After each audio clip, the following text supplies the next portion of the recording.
We welcome each of you to our executive series webinar. Today we're talking about a really interesting question. What are the top people investments that have the biggest impact on company performance? My name's Paul Thatcher. I'm the head of people at Emmersion, and I'll be your host today. I'm joined by two HR experts that bring incredible value to this topic. Norm Smallwood, who's the co-founder of RBL Group, and Jordy Moorman, CEO and founder of Workforce Technologies. Just a little bit more about Norm and Jordy. Norm is a recognized authority in developing businesses and their leaders to deliver the right results the right way. His current work relates to increasing business value by building organization, leadership, and people capabilities that measurably impact market value. He's an award-winning expert. He's co-authored 10 books, published more than 100 articles in leading journals and newspapers, including Harvard Business Review, Washington Post, Forbes, and Financial Times. And on the family side, Norm and his wife, Tricia, are the designated leaders of Frank, who's a Great Dane, along with 2 cats, a large school of koi fish, and an assortment of delightful children and grandchildren. So good to have you with us, Norm. Thanks, Paul.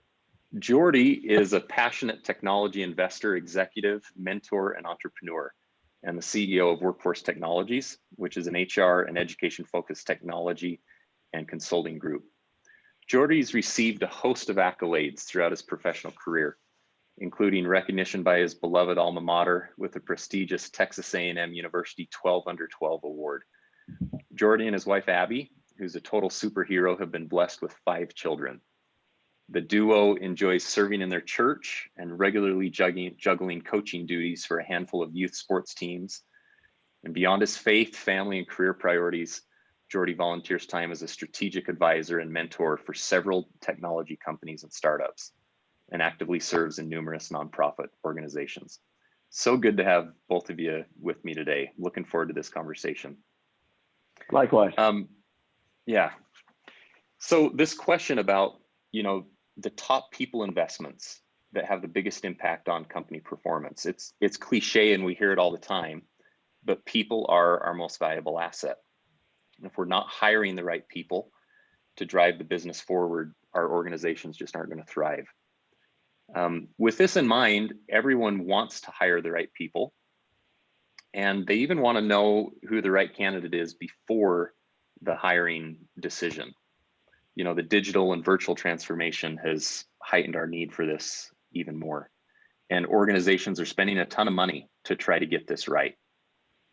So I want to jump right into this topic by having you lead out, Norm. You've spent a career, helping companies develop strategic approaches to managing talent and investments. And, from your experience, how do companies get this right? Yeah, great question. And, it's one that I've been working on with my partner at the RBL Group, Dave Ulrich, especially since COVID hit. It really accelerated the work we were doing here. But the question that we ask is exactly this: what is it that, as we think about human capital, people investments, how do they impact business results? So best practice today is that we do benchmarking. And so if we think about talent and we're benchmarking, we would compare ourselves to other companies and we would pick either our weaknesses or our strengths as the way to fix that. This organization guidance system, which we're talking about today, is really different. So rather than comparing to others, we're looking at what we should do to most impact our business results. So as you can see here, we've got 4 pathways, these 4 human capital pathways: talent, leadership, HR, and organization. And we've got these 5 business result areas: strategy, customer, financial, corporate, social, citizenship, and employee. So we're trying to answer the question in both directions. If we wanted better customer results, what investments across these 4 pathways would we make? Or if we wanted to start with a pathway we would go just the other way. So what investments in talent would have the most impact on business results, for example? So what we get when we put all of that together, the 4 pathways by the 5 business result areas, is a portfolio of about 185 choices. So the question is, all of these dimensions are dimensions that Dave and I have written about for the last 30 years. And we've embedded that into a technology platform that allows people to answer the question, to set priorities and then monitor and measure that. So the question is, where would you invest? And how do you know that's the right type of investment? So today we're going to take the talent pathway, and we can answer the benchmark questions, which are, how do we compare to others? But more importantly, we can say, regardless of how we compare, where would we invest to improve our business results?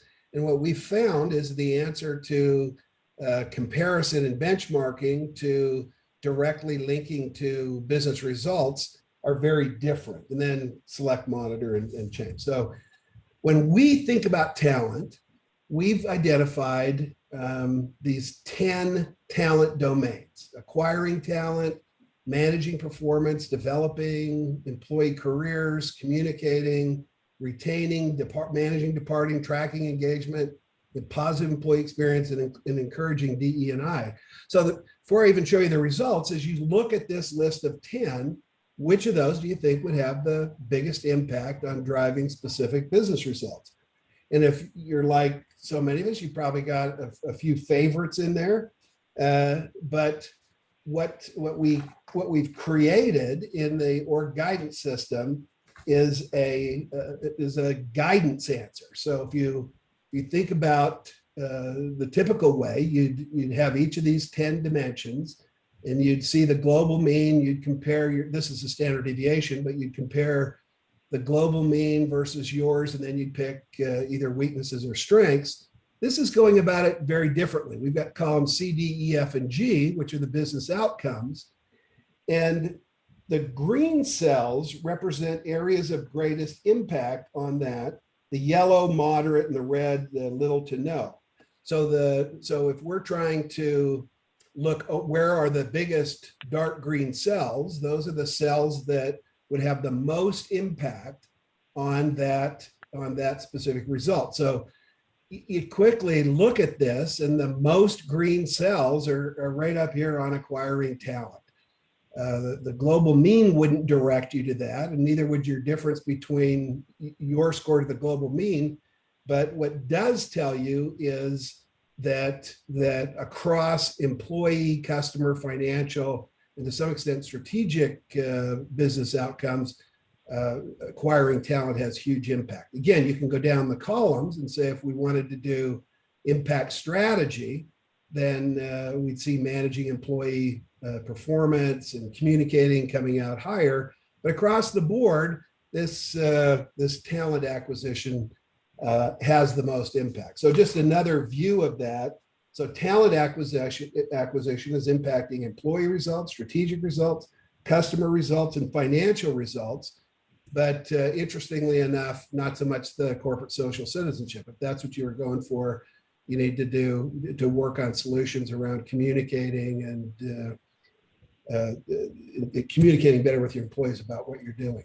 So to set up this conversation we're going to have, we want to have a conversation about the solution of acquiring talent.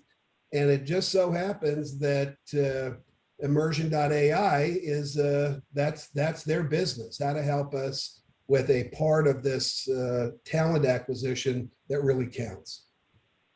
Norm, one of the things I find interesting in that data is some of the dimensions that don't seem to impact business performance. If you go back to that slide with the red and green squares, yep, you know, down near the bottom, improving and tracking employee engagement, negligible impact, even though it's such a buzzword and there's so much investment going into employee engagement. Similar, and also, you know, employee experience, it's a little bit higher than employee engagement, but not nearly the impact of acquiring the right people. Yeah, and this is a database of 1,500 companies, and these are aggregate global results. So it's we feel real confident in our data, and it doesn't mean that employee experience or engagement aren't important to do. It means that just doing more of it won't get you significantly better results in these areas. So again, you're showing us. Or you're commenting, there's some light greens on employee experience, which is nice to see. But our favorite theories get swamped with overturned with data sometimes, right? So why this is occurring may be that we may be doing a good enough job on employee engagement, so working on something else would have more impact. Yeah, it's really interesting findings. Jordy, how about you? In your work with clients, what are the issues that you're running into and trying to help guide your clients through? Yeah, I got to tell you, this stuff flies all over me, Norm. I don't like it one bit, because I've spent the good part of my career focused on that second half of whatever it is, post-hire part of the employee life cycle, right? I mean, I've been in that conference room and killed myself over those performance improvement plans and everything else, right? And at the end of the day, this says, gosh, just hire better people.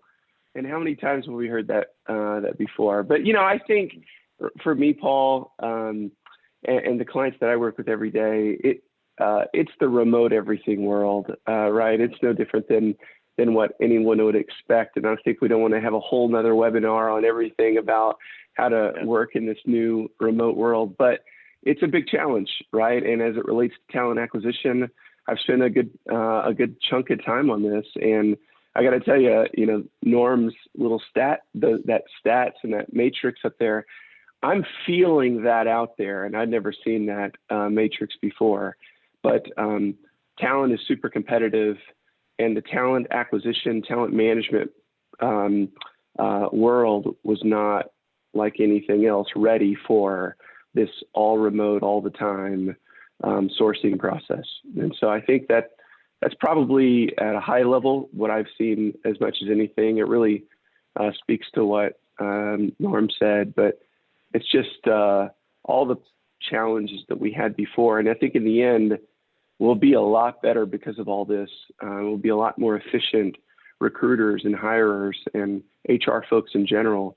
But we're kind of working through this tough spot. And I think where we are today is talking about tools and technology that can help kind of bridge the gap there. So to that point, based on what Norm is saying, where hiring the right people is so critical, what are you seeing in, the work that you're doing that are the right investments, the most high impact investments that companies can make to make those hiring decisions? Where should companies be investing? I think certainly there's the buzzwords and the trendy topics that are out there, AI and ML, and all the ways that you can leverage some of the new technological innovation to bolster your talent acquisition organization. But I love all that stuff, by the way. I'm a geek, and I love every bit of it. But I think at the end of the day, I think there's some of these tools that really add a ton of value. And it's funny because I think it was 2018 HR Tech. I remember coming back from HR Tech, pre-COVID in 2018, and just thinking, holy moly, everything was AI-focused talent acquisition and recruitment. The whole pitch competition for the startup world at the show. Half the new vendors, it felt like, are there. I've never heard of them before, but they've got 20 by 20 island booths. And it's talent acquisition with some sort of AI flair. And the real challenge is probably where you're going, Paul, is, okay, what's real AI, right, and what's artificial intelligence? And that somebody's probably coined that before. But there's a lot of vapor out there, and it kind of goes up and down. But what I tell you, integration, I think, is super, super important. I think anything you can do to put in the machines, they're going to replace the hiring process, But if you can put them in front of the hiring process, whether it's resume screening or video interviews, certainly Emmersion falls into that category of screening candidates based on language, anything in that world that you can kind of build that gate or that ability to collect a mass candidate pool and really evaluate to some extent before you get humans super involved in a lot of time will help you a ton. Because unless you can hire very, very quickly in this competitive market, you're not going to be super successful. And so when everything came back from COVID and everybody's hiring as fast as they can, certainly in the world of anything contract based from a labor standpoint, when they're hiring so quickly, I've heard it across the board. You know, if you let those things sit out there longer than a day or two, you'll still be able to hire somebody. It's just not going to be the hire that you wanted it to be. Yeah. It's one of the reasons I came to Emmersion. You know, currently there's 1.5 billion to 2 billion language learners around the world. And in my past company, we built a call center down in Guatemala. And in these areas where there's a high concentration of call centers, your ability, just like you said, Jordy, to hire the right person quickly and to make a quick hiring decision is critical to getting the right people in the door. And you know, in Guatemala, the ability to speak English clearly was one of the top requirements for hiring. And all of that assessment was done human to human, but often done by our people who were speaking English as a second language. Then you introduce, you know, the risk of bias into that hiring decision. And when I heard about Emmersion, you know, that there's an adaptive AI-enabled language screening test that you can put top of funnel that will accurately predict someone's language speaking ability and decrease your time to hire. It made perfect sense to me just because I've been in that world before. And it's not just Emmersion. There are other tools out there that that have a material impact on just hiring better and hiring smarter and removing bias, which is such a big deal today. And that top of funnel, Paul, is super important. Let me just throw this in there because you had to get back, you know, like pipelines were decimated, you know, post-COVID, right? So you got to find a way, or likely a variety of ways, to fill the top of the funnel as quickly as you can. And, you know, whether it's AI-based resume parsing and searching for key skills or whatever, that was so huge to refill pipelines. And one of the worst things you can do is invest in something that doesn't make a market impact, because it's going to take a lot of time to get it up and going. But anyway, I think Norm had something to add to that too. No, I was just going to say, I like that we're defining this as not hiring people faster or cheaper necessarily, but it's hiring the right people faster and cheaper, right? And that's the challenge, right? As you segment that talent to get the right results. Yeah. Then I've seen a lot of other AI tools like chatbots that have the ability to take away some of the less impactful aspects of HR, so that the company can invest in higher impact areas like hiring well and employee experience. Yeah, we see a lot of HR transformation going on these days. And one of the things that we've seen is on the efficiency side, people either tech enable or they outsource or they create a shared services, so centralize things. The problem with it is if they don't invest in the skills, people will continue to do that essential work that they've got the chat bots to do. That's what they'll do anyway. So it's even more expensive and dumber because they've invested in the tech but they still are doing the same stuff. So yeah. So how do you distinguish between vaporware, or as you said, Jordy, artificial intelligence, and the type of tools that really impact, you know, business outcomes?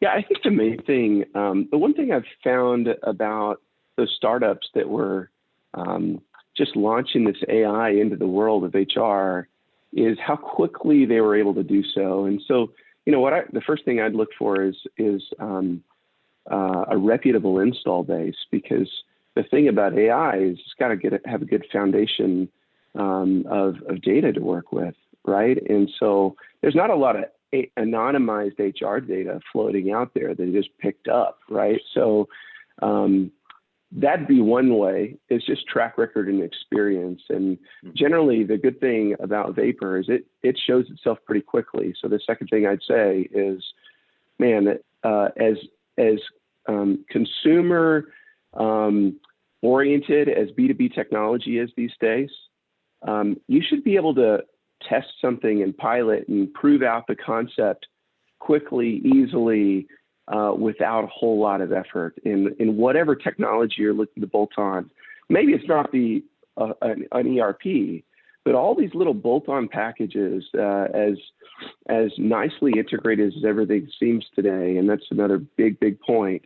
You should be able to prove out this concept fairly quickly, and so that's what I would tell you, is just ask somebody else, try to get a feel for what other people feel on this, and then quickly prove it out yourself on a really small scale before you launch it full force in an enterprise.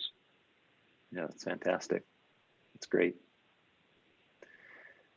On this, this subject of investing well in attracting the right talent, Norm, what else would you share with our listeners that maybe it relates to AI and technology, or maybe it's just more in general, how you invest effectively in, competing for talent? Well, we know that on the experience side, that some of it makes perfect sense, right? Because if you have the right employees that are interfacing with your customers, you can do a better job of ensuring that they get the brand experience that you're promising.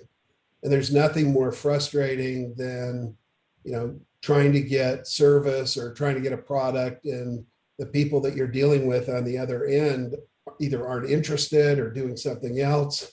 Think, restaurants, airlines, hotels, just even buying something off of Amazon. There's just such a huge difference when people get that talent right, and the correlation between, getting the right talent and customer satisfaction and financial results is a real trifecta of high performance. And so not doing it right has huge costs, because it affects the customer and it affects you financially. And we often, if we're not thinking about it that way, we're making a mistake. Yeah. Jordy, anything you'd add, just generally to this topic of talent acquisition? Yeah, I think we haven't touched on one big aspect, and probably AI is pretty relevant here. Maybe you can give us some feedback on some of the bias, but just the diversity, equity, inclusion component, because I think you can't have a talent acquisition conversation today without highlighting that, right? So Norm is dead on, like we've got that, but maybe even just to step back a little bit, and I think about bias in growing and scaling organizations early in my career. That was huge to eliminate bias. And I'm not talking language or any particular demographic. I'm just saying, you like a guy, or one guy likes a guy and he hires him, kind of thing. And so we would build so many layers into the talent acquisition process just to try to balance out the relative biases that would happen from one screener and interviewer to the next. We never these panel interviews for, kind of a level one position, but hiring was so important, And so I guess I'll maybe punt that to you a little bit, Paul, because you've done this probably in contact centers with, a high velocity, but maybe bias in general. It seems to me that technology has got to be one of the more efficient ways, and maybe you use some of this even beyond immersion. And I didn't get whether or not you were an immersion client before, but there's got to be some technology out there, some ways to help with that.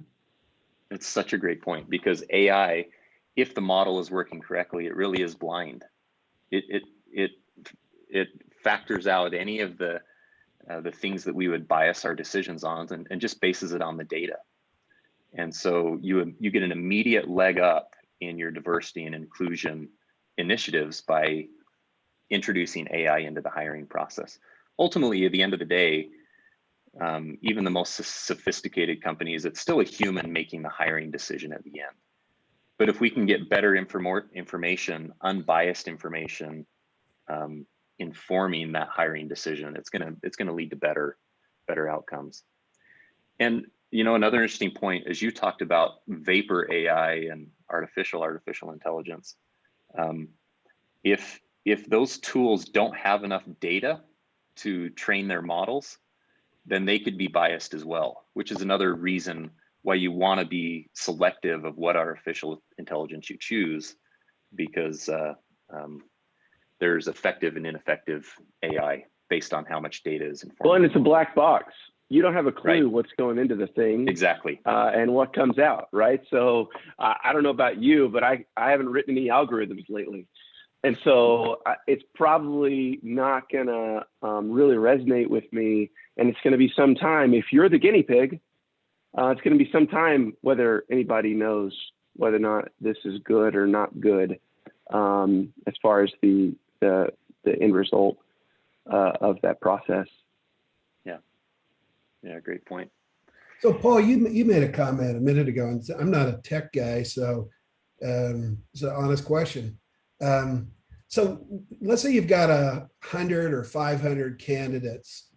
I mean, my sense of AI would be that, you could boil that down into the 5 or 10 best, and then you'd want to get a human in to maybe introduce bias within. And bias, saying it that way may not be, the right way to say it, but see if there's cultural fit. But you got 5 or 10 people that all would be good.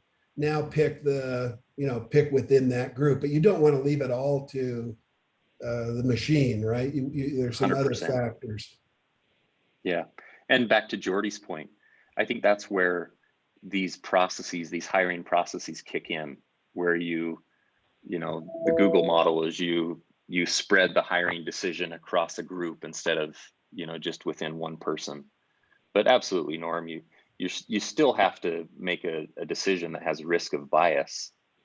But if you can use technology to limit the number of candidates to just those that are most qualified, and do it in a way that's blind as to personal details about the people, you're gonna lead to better results.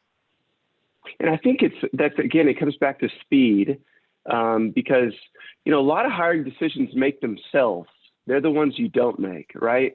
So they're the second interviews that you call back, and they've already got another job. And I mentioned this a while ago, but I was talking to my oldest son, he's 9, and the other day, and we were talking about the whole self-driving car concept, and we started talking about like how that could even happen.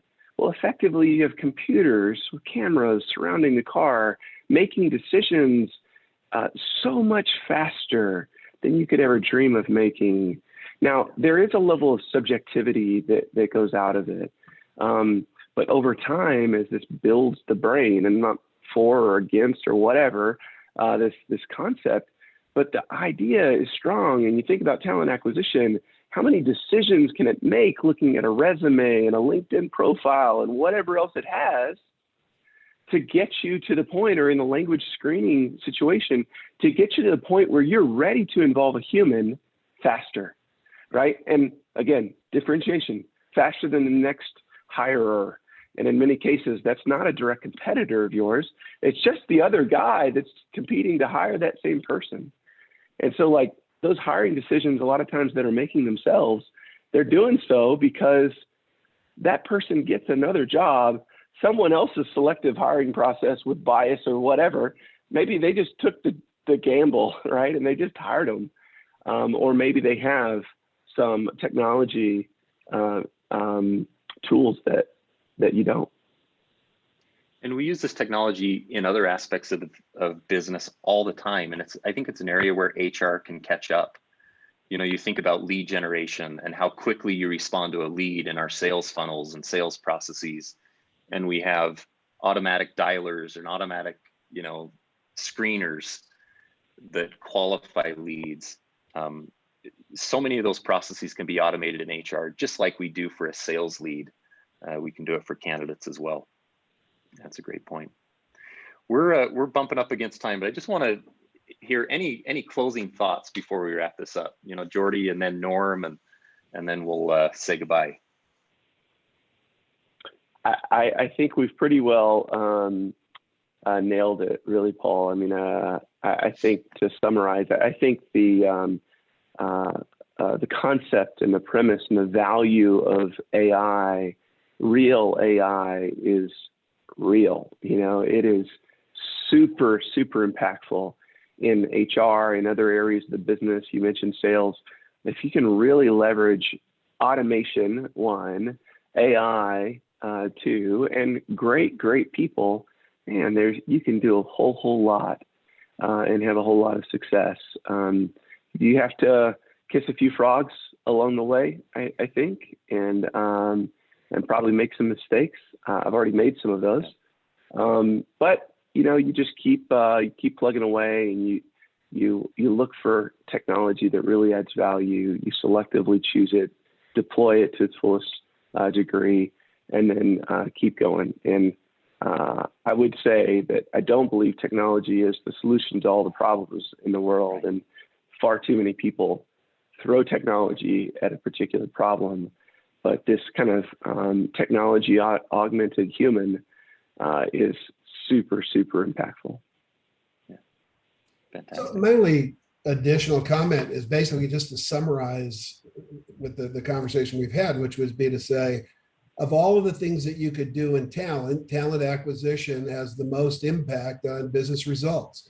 So if that's true, then we want to do a much better job of improving the way we do talent acquisition. And so that led us into the conversation about AI, machine learning, and all of the different ways to ensure that the solutions we're using for talent acquisitions are really having the impact and that we want them to have. And then that takes us to, you know, the language piece of immersion, which really is truly impressive. And it's not artificial intelligence. It's the real deal. So great conversation, and thanks for inviting me and us to be involved here. Hey, Paul, I don't know if I told you, but I did put Emmersion through the Jordy artificial intelligence test. I took different tests before this webinar. I wanted to see, you know, what it's all about, and this is a few months ago. I failed miserably, so it hit me dead on French and a few other languages that I didn't even know how to pronounce. Yeah, that's awesome. That's hilarious.